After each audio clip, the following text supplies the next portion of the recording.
Power push shows the advantage of running the high line. Whoa, hot! Hey, NASCAR.com, I'm Wally and we're behind the scenes of Wally's World. We're here in Atlanta at the Turner Studios, shooting our Wally World segments for this year. There's a lot of different setups here. You get into a setup and you have to make believe the cars are out there when you're talking and doing it.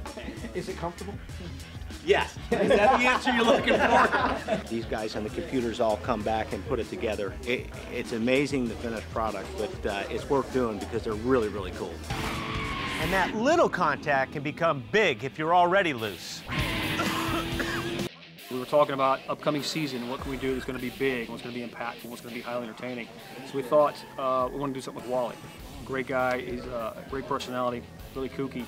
So we came up with the idea of taking existing footage and then inserting him in. It's a real simple concept to do, but it's time consuming and expensive, and you got to make sure everything looks good so people are sold into it, so they believe it. 3, 2, 1. Chicken, anyone? We're shooting 4 tracks. It takes us 2 full days. We have a 10-hour day and a 12-hour day with about 30 people working, around the clock to get it done. A lot of it begins with we call Wally, talk to him, exchange ideas, what we're looking for.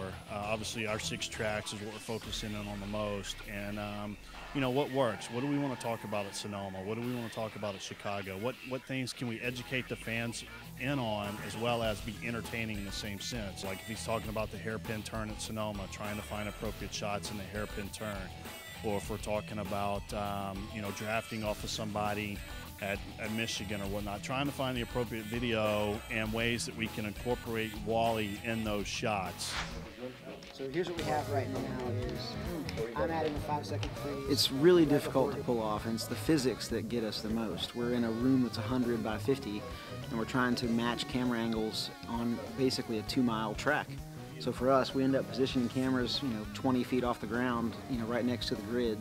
Really hard for us to line them up. We spend a lot of time, matching shots. The way that we're integrating him and the technology we're using is state of the art. Is there any way that we can make smoke off my foot? Oh, he's great. He's really open to new ideas. In fact, there's some things that he suggests he would like to do that I would never suggest for him, because it's just too crazy, too kooky. But coming from him is great. Turn 3 is tricky because the cars are always on edge and they're on the verge of spinning out at all times.